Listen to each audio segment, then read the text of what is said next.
هذا اللقاء.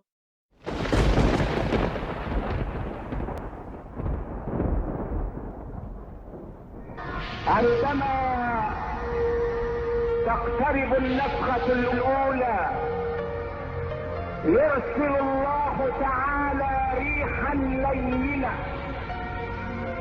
ألين من الحرير، لا تجد عبدا في قلبه مثقال ذرة من إيمان إلا قبضت روحه، لأن الساعة لا تقوم إلا على شرار الخلق.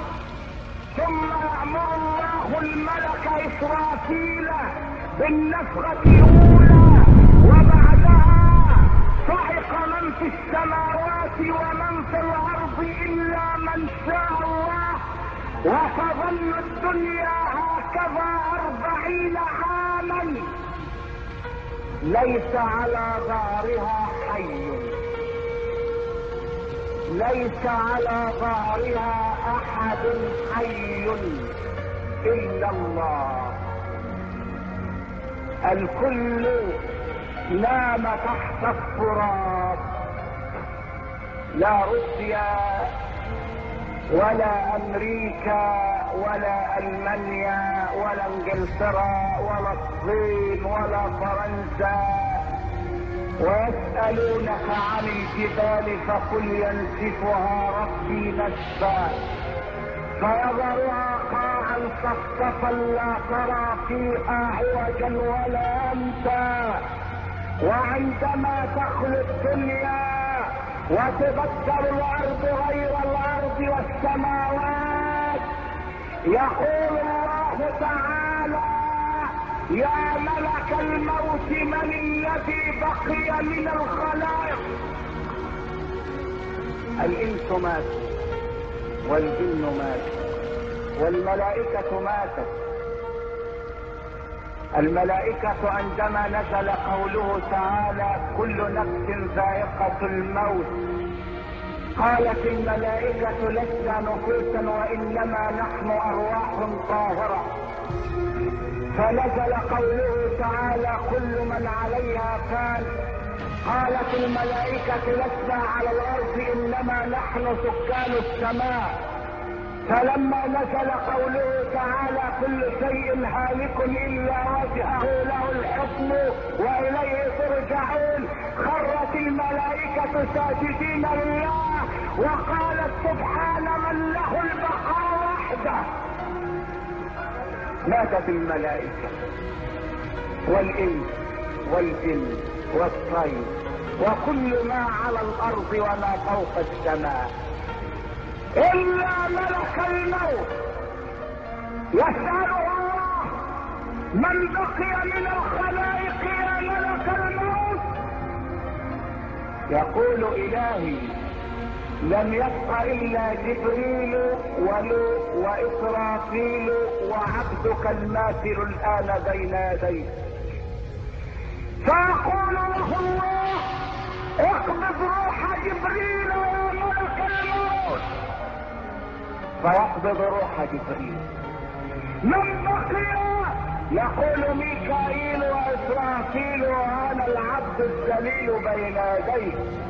اقبض روح ميكائيل يا ملك الموت. فيقبضها. اقبض روح اسرافيل يا ملك الموت. فيقبضها. ثم يسأله الجبار جل جلاله: من بقي من الخلائق يا ملك الموت؟ فيقول: لم يبق الا انا العبد الذليل بين يديك. فيقول له الله: موت يا ملك الموت،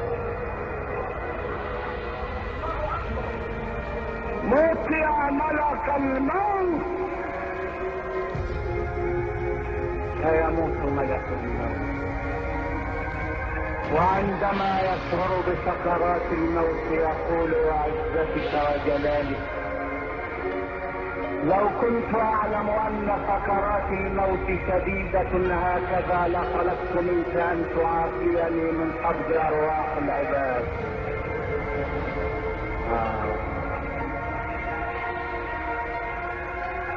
ويموت ويموت هنا، وينظر إلى الدنيا وهي خاوية على عروشها. الشمس كورت والنجوم انكدرت والجبال سيرت والآثار عطلت والبحار فجرت والنفوس زوجت. السماء كشفت، الجنة أزلفت، الجحيم سعرت. ينظر ربك إلى الدنيا وهي خالية فيقول يا دنيا أين أنهارك؟ أين أشجارك؟ أين بحارك؟ أين قصورك؟ أين الملوك؟ أين الملوك؟ أين أبناء الملوك؟ أين الجبابرة؟ أين أبناء الجبابرة؟ أين الذين عاشوا في خيري وعبدوا غيري؟ لمن الملك اليوم؟ لمن الملك اليوم؟ يا دنيا يا دنيا أين الجبابرة وأبناء الجبابرة؟ أين الملوك؟ أين أبناء الملوك؟ أين سكان البيت الأبيض؟ أين حكام الكرملين؟ أين سكان عبدين وقصر الدين؟ وسكنتم في مساكن الذين ظلموا أنفسهم وتبين لكم كيف فعلنا بهم وضربنا لكم الأمثال. وقد مكروا مكرهم وعند الله مكرهم وإن كان مكرهم لتزول منه الجبال.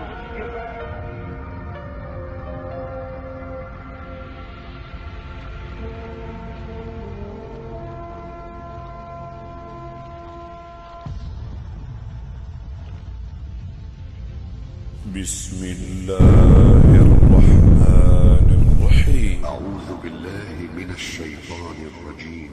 حتى إذا جاء أحدهم الموت قال رب ارجعون لعلي أعمل صالحا فيما تركت كلا إنها كلمة هو قائلها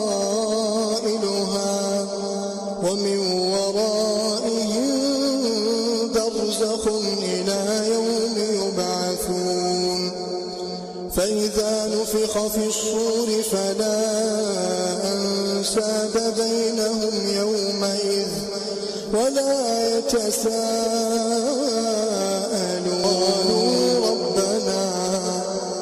قالوا ربنا غلبت علينا شقوتنا وكنا قوما ضالين ربنا أخرجنا منها فإن عدنا فإنا ظالمون فإن عدنا فإنا ظالمون قال اخسئوا فيها ولا تكلمون إنه كان فريق من عبادي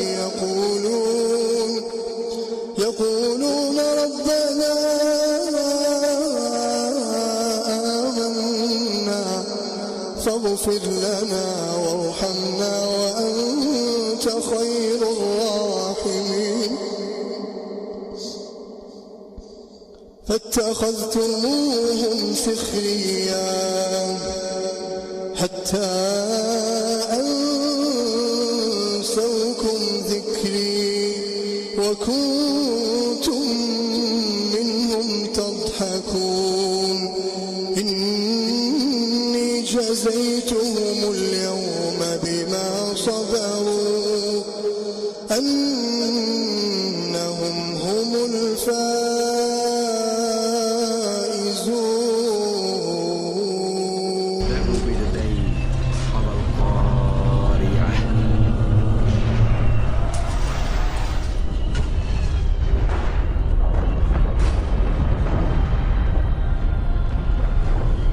بسم الله الرحمن الرحيم. القارعة يومئذ تعرضون لا تخفى منكم خافية فأما من أوتي كتابه بيمينه فيقول هاؤم اقرءوا كتابيه إني ظننت أني ملاق حسابيه فهو في عيشة راضية في جنة عالية قطوفها دانية كلوا واشربوا هنيئا بما أسلفتم في الأيام الخالية فأما من أوتي كتابه بشماله فيقول يا ليتني لم أوت كتابيه ولم أدر ما حسابيه يا ليتها كانت القاضية ما أغنى عني ماليه هلك عني سلطانيه خذوه فغلوه ثم الجحيم صلوه ثم في سلسلة ذرعها 70 ذراعا فاسلكوه إنه كان لا يؤمن بالله العظيم ولا يحض على طعام المسكين فليس له اليوم هاهنا حميم ولا طعام إلا من غسلين لا يأكله إلا الخاطئون.